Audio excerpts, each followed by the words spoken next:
You guys, I'm so sorry I'm late. There was some massive semi that decided to have an accident on the freeway, and somehow Whitney must have gotten by it, but I did not. You saw it, right? Yeah, I got the run as it was starting to build up. Whew. Well, it should not have taken me that long, but anyway, I ended up just going down State Street to 53rd and coming out. So I have slides, but I'll just talk from them. But first of all, you guys are business students, correct, in the community college. I had a stint here a couple of years ago. I did some contract work for the development office over with Nancy Mihalko and helped the president a little bit. And so I got to know Whitney at that time, and that was really fun. And then I went to work for Larry H. Miller, a group of companies. So can you hear me? Is this okay? Okay. So I've had a really fun career. I started in TV news. I thought that's what I wanted to do, and it seemed glamorous, and it isn't. So if you think you want to do news, and now it's a dying industry. As a business student and you study journalism, it's a dying industry. But it was 24/7 and kind of crazy, and I had an opportunity to go work for the Department of Transportation. And I was really young. I was in my early 20s, and they had never really done PR or communication strategies. Communication to them was like putting up a sign that said the road was closed. But they were embarking on I-15 reconstruction, which you guys might be too young, but early 2000s, they were rebuilding I-15 for the Olympics. They were starting a concept called Legacy Parkway. It was very new. And they were talking about design build interchanges, and they were getting ready for the games to come. And so I came on board and said, we have to communicate with constituents. We have to go talk to cities and towns and drivers and businesses. And so we hired our very first PR firm for the department and really began stakeholder engagement at a very grassroots level, as well as paid advertising.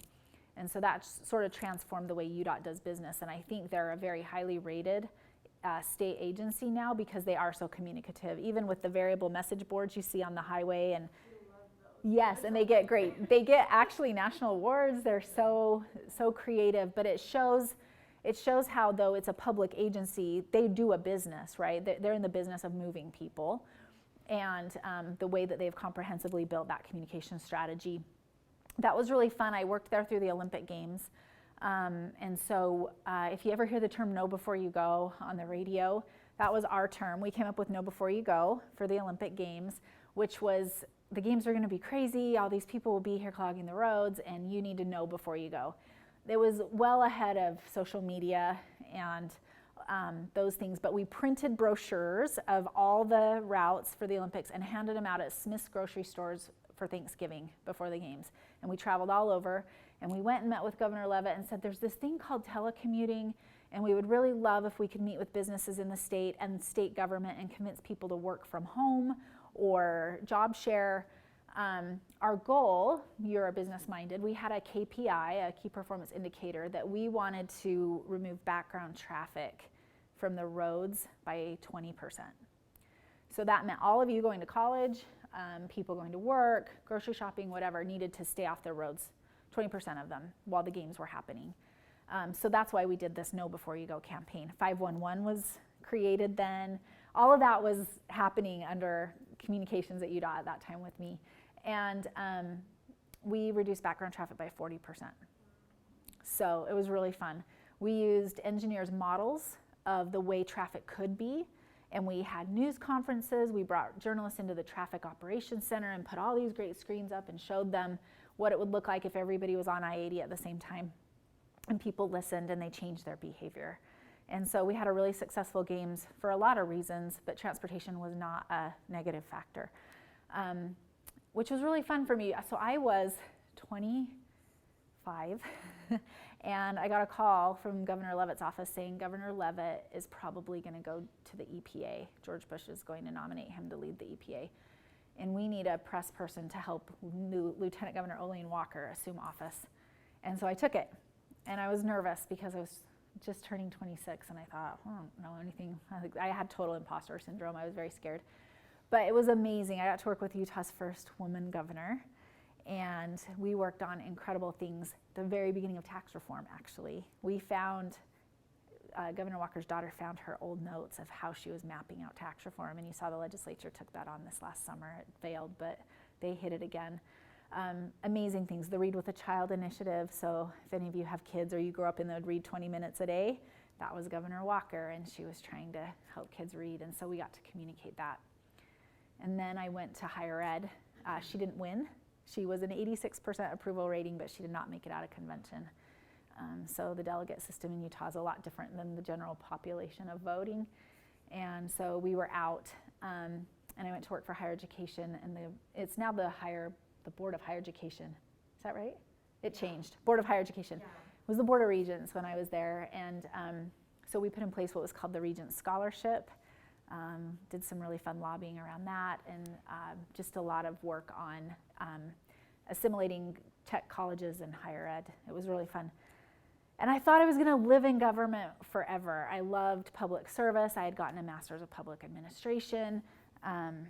Life was good for me. I knew my domain, I knew my industry, and I got a crazy call to go work at ATK, which is a rocket motor manufacturer up in northern Utah. And I thought, I don't know anything about rockets, and I didn't know anything about ammunition, but they kept calling, and so I went and interviewed, and I remember a lot of people said, don't go into the private sector, don't go into business, it's ruthless, it's crazy, you won't like it. But the money looked a lot better than public service, and so I had a young family, and I thought this was a good chance. So I took the job and started in the defense business of ATK and had to learn about small caliber ammunition, tank ammunition, Hellfire rocket motors. Like, I had no idea what that stuff was. But they had never had a PR person before. And the CEO at the time said to me, I don't know why we hired you. Corporate said I had to. I don't know what a communications person does. Just remember this, I don't care about a flurry of activity, I only want results. And I was like, oh, I think I made the bad choice. I don't know why I'm here. But I'm gritty enough and persistent enough, I thought I'm not gonna quit. So I stuck with it, and he became the CEO of all of ATK in about 2 years. So that was aerospace, defense, satellites, commercial products, and moved to Washington, D.C. and called me to come and lead all of corporate communications in Washington, D.C. So we made a lot of progress. He understood what a communications professional did. He understood stakeholder engagement. And I learned a lot from him. It isn't about looking busy or being busy or bustling around or feeling like you're juggling a lot of projects. It really matters that you deliver results at the end. And if you can do it smarter, or if it is crazy, that's fine, but just deliver the result. And what was interesting for me is I got put in charge of financial communications. So ATK was publicly traded, which meant we had quarterly earnings calls, and we had to talk to Wall Street, and I had to learn how to talk financials of a business. And you guys, I knew state budgets really well. I had no idea about earnings per share and CAGRs and debt ratios, and I had no idea. I had no idea what I was doing. Cash flow, income statements. So I had to figure that out really fast, and I'm really jealous that you're in business classes because you're understanding and learning that, and you'll be great. Even if you don't go into business, I wish I would have had that background. So I ended up being the one that wrote the releases and the scripts for the earnings calls and got really deep on financials and understanding how company performs. And I learned some lessons, like when you say cautiously optimistic on an earnings call, your stock price will drop. So we had a CFO do that once. We were warning about the market, and he said, we're cautiously optimistic, and all of a sudden we watched our stock price go like this. So words matter in business and in communicating to your shareholders. So I did that for a really long time, 10 years, and I loved it. And then spun off into an outdoor company called Vista Outdoor. So we spun off ATK. It bought Orbital Sciences, Orbital ATK, and now Northrop Grumman bought them. So that's all been happening even since I've left. But we spun off our sporting goods side, which was Vista Outdoor. And we went and bought companies like Camelback, Bell and Giro helmets, Camp Chef, smoker pellet grills, Jimmy Sticks paddle boards, outdoor industry. Again, I knew nothing about consumer goods or marketing. Now I learned government contracting, but I had not learned that part. And that was a really fun industry for a while. And then they closed their Utah office, and I was like, I'm not moving again. I've moved to DC and back. And so I went to work for Larry H. Miller, which is where I am today. And it's amazing, which I'd love to talk to you the most about today because we've had a phenomenal year. But that's a little about me. It's a long story of how I got there, but I would say the theme of that is I always answered the call and I looked at every opportunity. And you'll be given a lot of those as you move throughout your career and as you find your way. Just don't say no when people want to introduce you to somebody or people have an idea or even come and talk to us about a position, even if you don't take it. You just don't know where those roads will lead. And I would say the second theme is don't let your fear get in the way of you trying something new. I never knew about transportation. I can tell you all about how to pave a road and build a highway. I didn't know anything about ammunition or higher education or consumer products. And now I'm in the auto industry and sports industry, and I didn't know anything about those either. But you have to be confident in your skills to learn and to adjust and adapt. And if you do that, you guys will have really rich and rewarding opportunities that come, and you'll be able to make the most of it. So really fun. I'm at Larry H. Miller Group of Companies. When I started, there was nobody in communications again. The last 2 years ago, yeah. No, years ago they did. They had a woman named Linda Lucchetti who was on your board of trustees. And then we got a new CEO. And he was an accountant by trade and very numbers driven, but didn't really look up like UDOT and say, how do we engage with stakeholders and how do we tell our story? That really was not his focus. It was more about business performance. And so Linda went over, she was leading corporate communications. She went to the Jazz and had an amazing career. She just retired in December, but just amazing. She actually took on business operations for the Jazz and created all the things we're known for, like the family room that the Jazz players' kids and spouses get to hang out in down at the bottom of the Vivint Arena. Brought in a chef to like cook and do nutrition for the team. She's, I think, D-Fave's kid's godmother. Like, she just got really tight with them and did a great job. So there was this gap. While Linda was doing great things at the Jazz, nobody was doing communications. And then I started doing some projects for Gale, and we got a new CEO, Steve Starks, who's the best man in the world. If you ever get a chance to have him come talk, you should. And he called me and said, you know communications and you know government relations, come and work for me and do this. So I took on the role of corporate communications. Just in time for COVID to hit, and just in time for Black Lives Matter, which when you own a Jazz team of NBA players becomes incredibly significant. And then in time to sell the Jazz, and we bought a healthcare company in December, and we just bought Daybreak Monday. I just announced we bought Daybreak on Monday. So it's been a really fun time, a lot of business acquisition and growth. So I'd love to talk to you about any of those things you would have questions about. I've been through, COVID, we were patient zero. So Rudy was patient zero, and the entire professional sports community shut down that day that he tested positive. Everybody just, they walked off the court. You all saw that in Oklahoma City, and all the professional sports leagues just stopped. And then we managed through business shutdowns. We had to close Megaplex Theaters, which Larry H. Miller owns, and ended up selling popcorn on the curb just through the summer because that's all we could do. And we still sold cars, but we had to sell a lot through digital retail because people weren't coming in and test driving. And then, George Floyd was murdered, and we ended up in a bubble situation in Orlando, and the Jazz were the first team to play on TV in the NBA, and they were the team that decided to kneel during the national anthem.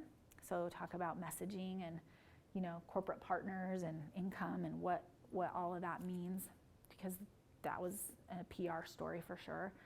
And then we sold a team that, the Millers had promised not to sell, and it was in a legacy trust, and so to message that and communicate that Ryan Smith is exactly the right person to own the Jazz right now was really fun to do. So it's been a really crazy year, you guys, but really fun and rewarding all at the same time. And, as you think about business, think about Gail. She has an incredible reputation. She's known for integrity and her values and lifting communities, always giving back. And so as we've gone through acquisitions or selling or Black Lives Matter with the team, she carried with her that reputation so that she could come in a room and have a thoughtful conversation. That matters in business. As we went to buy Daybreak, it's been owned by an out-of-state investor for 5 years. Their name's Varde.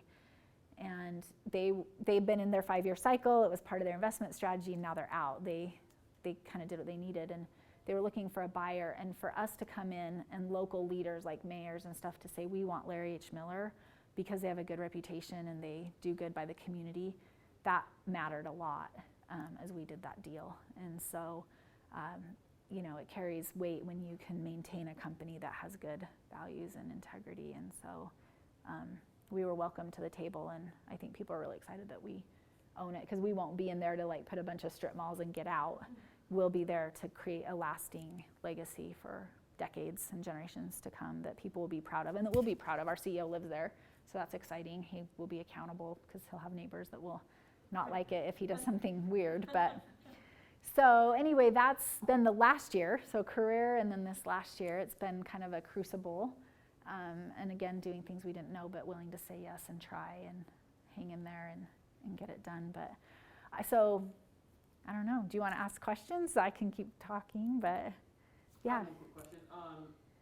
So obviously with so much communication going on, have you experienced that your job is more preparation or like catching the fire as it comes? Yeah, that is a really good question. It's been a mix. I try to run a department that's very proactive. So as much as we can do that's proactive, like a strategy for the year, editorial calendars in terms of what we want to communicate around events or things we know that are coming, all laid out and ready. And the reason that's good is because then things come at you that you just have to be able to bend. And in communications, there's always a crisis.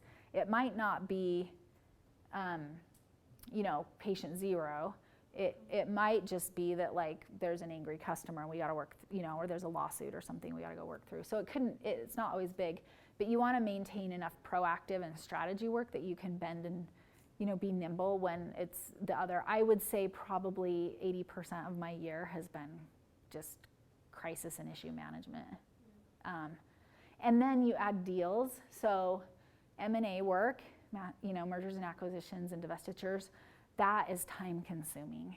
And it's very confidential, and it's usually a small team. So for the Jazz, there were like 5 of us that knew what was happening. And Steve and I just talked to a group this morning, our CEO and I, and he was like, Amanda had us under a gag order, and he's the worst because he does not keep a secret, and he likes to tell everybody he was working on. And I kept saying, like, don't talk about it. We can't talk about it. We have to let the Millers explain it. If we don't let the Millers explain it, we lose the momentum to message the deal. And so it was us, the family. They had to vote. It was very personal to them. They've owned the team for 35 years. Larry and Gail bought it. The grown kids who are in their 40s and 50s had to vote. So it was a very deliberate process. But outside of that, and Ryan and a couple people on his side, nobody knew. And I was so proud, because going into that, I said to our boss, I've never had a deal leak. Like, I've never had a deal leak, ever. And he was like, well, should we go tell so-and-so? Like, should we go? And I was like, no, you're going to be my problem. And so we stayed quiet until that morning. And it was really fun. It was really fun to say the news and everybody just be like, nobody saw that coming, right? It was really fun. Even the production crew, I'll look at your guru running the camera. They are the production team for the Jazz. And so I went down and said, hey, the Millers want to make an announcement. And I think they probably thought Gail was going to give money to Primary Children's like she had done earlier or something. I need you to help me, and I want the stage to look like this, and I need this. And I thought at the time Adam Silver might be like Zoom dialing in, and so I was like, I got to have a Zoom connection, and our employees are going to want to watch it, so I didn't tell them it was Adam. I just said, I need Zoom, and we're going to want to stream it on YouTube. Can you help me figure that out? And they had no idea what they were working on. And the morning of, I walked up and handed the producer of it the thing, and I said, fold this up and put it in your pocket. And he was like, oh, that's what we're working on? So it was amazing. And it was amazing that people just were willing to do their job and not ask questions. But I remember my husband was driving my son to school that morning, and he had on 1280 The Zone, because my husband knew by that time, because I was like, it's the day. And David James came on and said, it's the Woj bomb of all Woj bombs. We got to, say this. And my son turned and he goes, the Millers are selling the Jazz. And my son was like, that's what she's been working on. That's why she's been working so late. So even my kids didn't know. It was really fun. It's fun to be able to control something like that and tell it the way you want to tell it and not have it be scooped. But even that for me wasn't proactive work, right? It was like, we're selling in 4 weeks, we have an announcement, and then it was just heads down and write all the material and get everybody ready. Yeah, fun. Do you have other questions? I can keep going, but. Well, I'm curious. You said you had a young family when you went from working in the rocket, Mm-hmm. ATK. ATK, Mm-hmm. ATK, and then he got brought on for the whole company, and he moved to DC, and he brought you with him. Yeah. With a small family, how long were you guys there? Like your whole family moved, or they moved? Yeah, that was really hard. So I am a woman of the 2000s. So I was pregnant with my first child when the Olympics were happening, so 7 months pregnant. And after I had him, my husband decided to start his own business in video production, and so he quit, and I was offered the job at the governor's office, and he's like, we decided like one person should stay home. So he stayed home, started his business, and I went and worked in the governor's office, which we would never take back because the network and the opportunity that brought was life-changing for our whole family. So did that, and then when Governor Walker was running for office again, I was pregnant, and I didn't tell her because I didn't want to stress her out. So I kept it a secret until I was like 7 months, and then I told her I was pregnant and had my baby right at the end of her administration. And we had 6 weeks left and nobody take my job. So I took a week off, wrapped him up, put him in a carrier, and took him with me to the Capitol every day, or the mansion. And so Governor Walker would let him sleep in the apartment at the mansion, and I just kept him with me. And then I went part-time for a while at higher ed, and then full-time at ATK. When we moved, my husband was working for the Jazz. He was the producer for the pre, post, and halftime shows, and he quit, and we moved. So he freelanced in Washington, D.C., and we took elementary age kids back with us, and we lived there for 3 years. Yeah. And then we moved back when my oldest was starting 8th grade and my youngest was starting 5th grade. So yeah, it was crazy, but we had a good team. Yeah. So one of us was always part-time or home working, so that we could, manage family, because that was our kids were our first priority.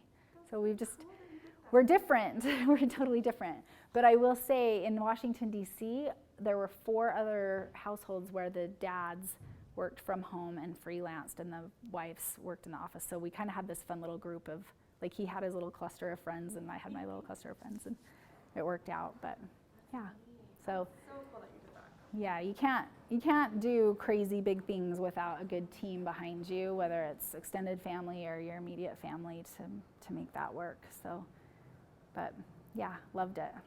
No regrets. I thought maybe I would talk about something that I'm facing a little bit right now, and maybe you guys can even think through it with me, but watching this summer, I'll just use the Jazz example. So when the Jazz decided they were going to kneel during the national anthem, there was a lot of news coverage about it, right? Because, people who love our founding fathers and love our country and are respecters of the flag would say they would never do that. And then you had those who said this is our opportunity to use our platform to share a message. So you had kind of these 2 extreme ends and then some people in the middle. And what it showed me is that social issues are becoming more of a business focus, and I'll tell you a story after this about that too, more about it. So the Millers love the founding fathers. Larry and Gail are very patriotic, love our flag, and I think a lot of people look to them to say, like, well, tell the team they can't kneel. But because they love our country so much, they love the First Amendment, which is the freedom to express yourself. And you can't be a respecter of that without, you can't go and then tell somebody they can't express their voice. So that's where we landed, and that's what our public statements said. We had a couple of people cancel their suites and write letters to the news and stuff. But overall, it was fine, and people were pretty supportive of it. But we had a conversation at work. You were looking at the Georgia voting laws and what Delta and Coca-Cola have done, and You've watched, Major League Baseball pull the game out of Atlanta. So you look at what businesses are being looked at to do. So I'll give you a case study to think about. So when I was at Vista Outdoor, we had our start in ammunition. We were an ammo and gun company. That was our start. We were government contractors. Now we had a commercial arm. But over time, we bought more liberal brands like Camelback and Bell and Giro, and not as focused on guns and ammo, like two separate kind of polar pieces. But we were a holding company, and so each of those businesses did their own thing, and we didn't really think about it. And then Parkland happened in Florida, which was devastating. And all of a sudden, we as a company were getting pressure because we owned gun and ammo business, and we had these brands that people who shopped at REI, not Sportsman's Warehouse, didn't like. And so I lived through a time where REI came to us and said, you need to stop selling AR-15 type of guns, because that was a line that one of our businesses sold, or we'll boycott. And it happened because we said, no, we're not going to stop selling those. Our CEO said, we're not going to stop. And REI said, then we're not going to buy from you anymore. And so REI boycotted Bell, Giro, Camelback, Bushnell, binoculars, all the things we made. And it was an interesting time for me to watch how divided corporate America can become on a social issue. And I was really glad that that ended and I moved on, because that was a real crisis communications. And it was interesting because REI was only about 1% of our overall revenue, but it was so popular in the news because REI got a lot of coverage, right? And so the New York Times was writing about it, et cetera.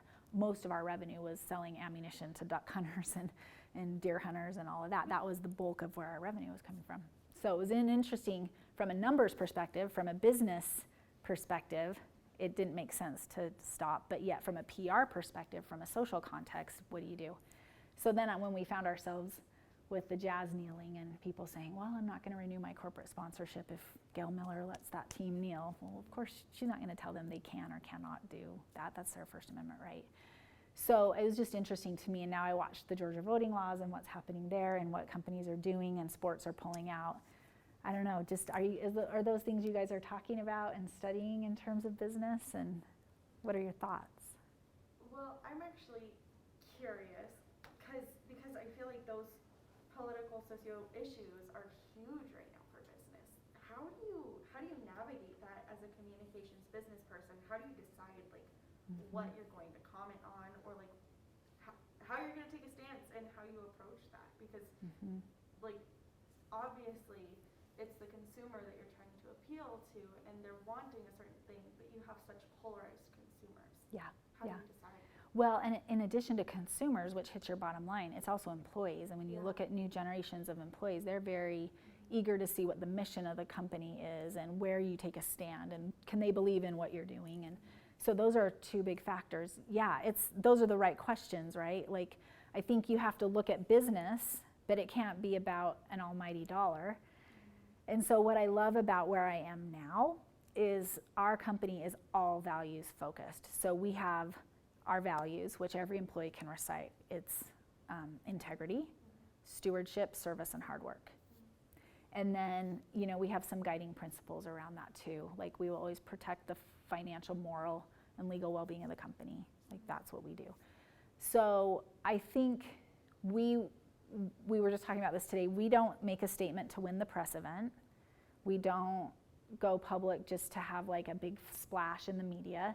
We're very deliberate, and we do things because they're right for us and they're right for our employees. We typically aren't at the front, but then I'll take that back. We had a fan incident in 2019 at the Jazz, and who walked out onto center court and gave a speech? Gail Miller. But interestingly, she felt like that was her home. I mean, she and Larry built Vivint in 1991. They remodeled it and refurbished it. They were fans that she loved. It was a team she owned. And I think she felt a real responsibility to address that in Utah. So for me, I think it's really around the values that you have and what you own and what your consumer base is or your constituent base is.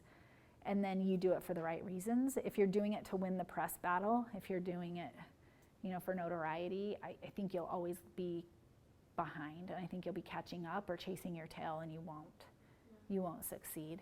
But you have to decide what those things are. I don't think you can be everything to everybody. And so that's why I say those fundamentals make it a lot easier. That was what was hard for me at Vista, is when we were an ammunition company, because that was our DNA. I mean, really, when you look at a rocket booster and a rocket, it's the same thing as ammunition. You've got, an ignition source, you've got propellant, right? And then you're aerodynamic and it flies. So it was all the same technology. We knew it, we knew our values. And then you add in these, I'll just tell you, like, we bought Camelback and I flew down there for an integration meeting, and they were like, we don't shoot and we don't hunt and we bring our dogs to work and we do yoga on our lunch hour. Really, and we take, at 7 years, we all take a sabbatical, and their next door neighbor was Athleta, in their same building. And it was a different culture than if you go up to Anoka, Minnesota, where the ammo manufacturing plant is, and everybody's in camo, and, they do meat raffles for giveaways with their harvested game. It was different, and I loved both. I have great affection for both. But it was too much of a culture clash within one organization. You can't make that work. And I think we had a CEO who thought we could. It was really hard. One of the first issues when we bought Camelback, they were writing letters and protesting against Bears Ears in Utah, even though they were a California-based company. And the CEO was very adamant about protecting Bears Ears. And yet here we were with the Utah legislature and whatever that was very Republican focused and not wanting to protect Bears Ears. And so then I say, as a corporate communicator, do I allow that business to protest and write letters? We're publicly traded, we're a big umbrella, or do we now have to kind of not be so much of an advocacy group on certain issues? It's really interesting. As you go into business, those are big decisions that communications and legal, right, your business strategists, your analysts, being aware of the context and the landscape is really important. And it can cost you a lot of money. Yeah. You've got to be aware of not just the financials of the business, but also of the issues. You got to be aware of everything in order to have successful public communications. So are you involved in all aspects of the business then? Are you kept up to date about everything that's going on? Yeah, so think about this as you guys become CEOs and founders of new companies. How you create your executive team is really important. And I've always managed to say, I'm a communicator, but I'm not your press release shop. Don't put me at the end of the hall and come down and say, we're gonna sell the Jazz, can you write a press release? I wanna be at the table and part of the strategy team. And so as you build your team, you'll want functional experts, but don't ignore the stakeholder relations person. And what I love about my job is mine's government relations, so it's the elected people, it's community affairs, it's employees and employee communications, it's press, it's all of it. So what's fun for me is when I get to come in a room, I get to start thinking how's the consumer gonna think about that? Yet, politically, what's that going to mean? And the press are going to perceive it this way. How do we get ahead of it? And that was the Jazz. When you think about the Jazz, in 2017, Gail did a massive press conference putting the team in a legacy trust and said, the team will never leave Utah, it's locked, whatever. So I went back and did all that research because the CEO came in and said, I just had lunch with Ryan Smith and he offered to buy the team and I think it's a real deal. Yeah. We were like, oh, okay. So that was on a Friday at 2, and we stayed till late that night and put together a deck and said, we gotta go tell the family. But it was fun to be at the beginning of it, to say how do we tell the public the team is staying? We picked a really good person to entrust the team to, that our stewardship didn't end, we've just passed it to the next great steward. That's the fun part, and if you can be in it and ahead of it, the business does better too. So you want to hire a group that's functionally sound, but also a strategy team that works together. And legal is going to raise their hand and say, But funny, our chief legal officer, she and I, we are great partners. And her approach as a lawyer, a corporate lawyer, and this is what you'll want to hire when you hire a corporate lawyer, is a lawyer who's not in the department of no, but in the business of saying yes.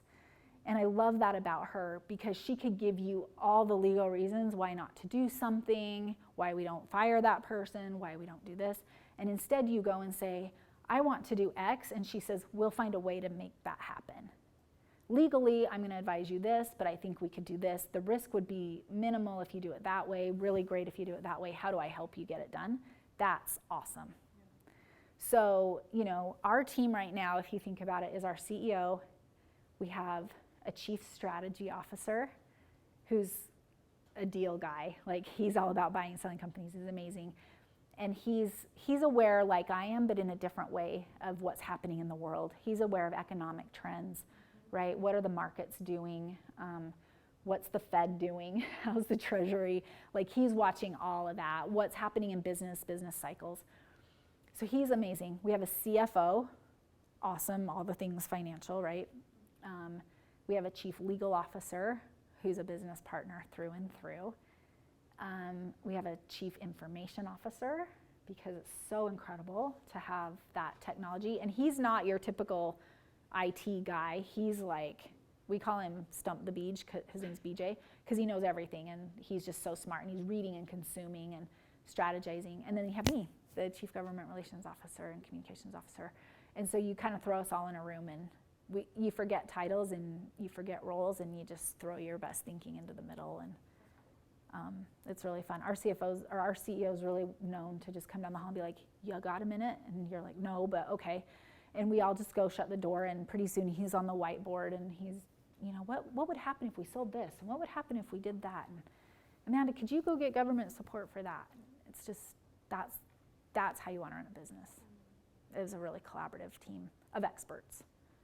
So yeah, I love that. And that's how the jazz deal happened. Like, it was fun to be at the ground level. Like I said, it was just us our little group, our 5, and we, you know. And the other thing I love is you're just honest. Like, I did say, like, this is how this could be perceived, or if you do it like this, this is what could happen. And then they get to say, okay, well, how do we not have that happen? And you get to come up with good ideas and make that work. So yeah, don't hire just a press release writer when you go do your own thing, whatever that is. Don't let yourself get put in the press release. Yes, if you're a communications person, I don't know what your backgrounds are, I'd love to hear, but don't, or any job, don't let always position yourself as a teammate and a strategist, somebody who wants to help with decision making and analysis of risk and those things. Don't ever allow yourself to be pigeonholed. It'll just be very career limiting for you. So be seen as a bigger thinker and a bigger contributor in whatever your functional role it might be.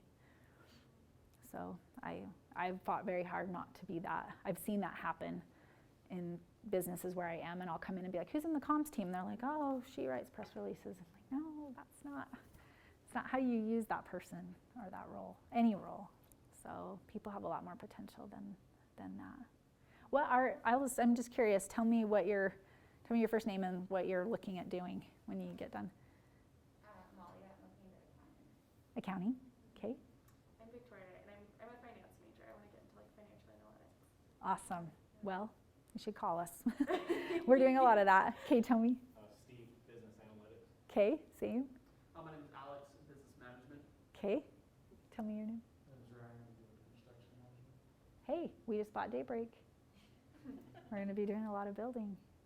I'll give you my number, okay? I'm Kennedy. I just kind of started, so I want to go business, but I just don't know which part of business yet. That's perfect. This is a good place to start. My name is Christian. I like to go into finance.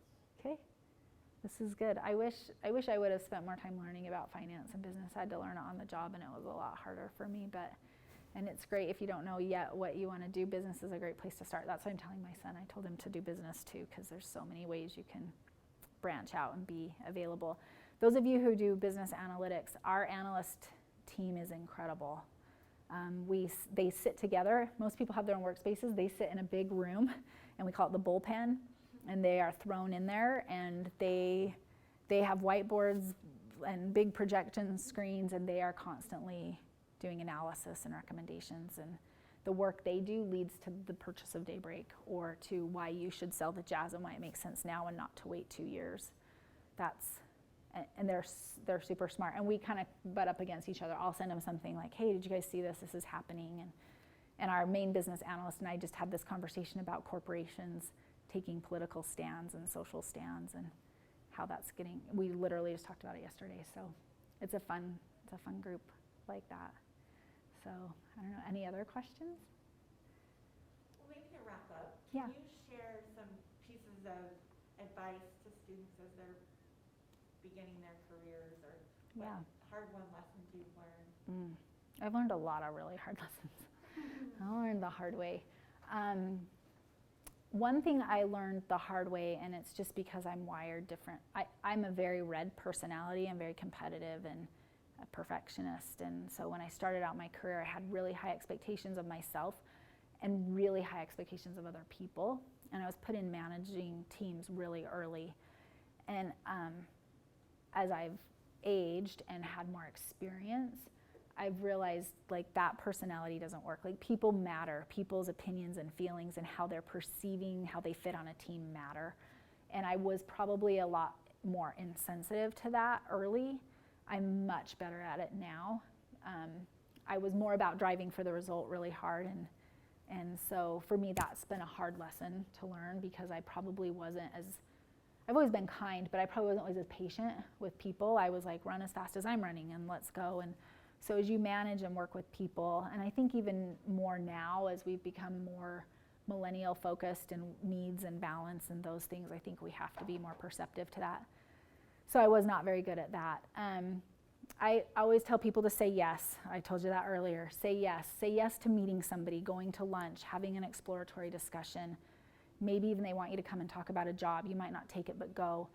Because you don't know who you meet along the way. Like, I just met all of you, bless you, and we might have a connection later, right? That if you hadn't have shown up today and been present, that might not have ever happened. And so I really believe in connecting with people and showing up and having those opportunities. And then I would say I really believe in, results speak for themselves. And I probably, as a female, should have advocated more for myself, but I always did believe results spoke for themselves. And so I always focused on the result and getting a good result and demonstrating value and return on their investment in me and my work. And so if you can do that, I think you'll be well served, because people will always see your value and your contributions that way. It's really interesting that a flurry of activity doesn't get you very far. And even today, working smarter is more important than working harder sometimes. And so efficiency and doing it well is much more important than being like, I'm the busiest person on the team, look at me. That doesn't work very well, especially not in our industry. So yeah. All right. Any final questions to wrap up? How did you overcome your imposter syndrome? Oh, I still haven't overcome my imposter syndrome. I still feel that sometimes. I think, I had a colleague. I was getting my master's, and I was struggling with an employee that was a military man and much older than me. And he was kind of a bully, and it was at ATK, and they didn't know what to do with the communicator, and he was business development, and he thought, what are you doing here? So he was kind of bullying me, and our CEO brought me in one day and said, how's it going with so-and-so? And I was like, I didn't want to tattle, so I was like, it's fine. And he knew, and he said, Amanda, if you let the bully take your lunch money today, he's going to take it again tomorrow. And I was like, oh, okay. So anyway, I went to my graduate class and told that story to my colleagues, and the next week, a lady that was in her 50s, getting her degree, came and she gave me a fake diamond, like it was a little glass diamond. And she gave it to me and she said, just tell yourself a mantra of two things, no matter what. And they were, I'm capable and I'm competent. And I've never forgot that. And so when I'm in a really hard situation, or I think I shouldn't be in this room, like these people are a lot smarter than I am, I think I'm capable and I'm competent. And it was really good. I keep that diamond on my desk, and I look at it when either I feel like it's a rough situation with a person or an issue, and it's a good reminder. So two things: don't let the bully take your lunch money, stand up for yourself, and you're capable and you're competent. And if you can remind yourself of that, even when you feel a little underwhelmed with the situation, I think you'll get through it pretty well. It doesn't go away. And mom guilt and dad guilt doesn't go away. Like those, you fight those things all the time. So you just have to believe in yourself and that what you're doing is right for you. It's very personal.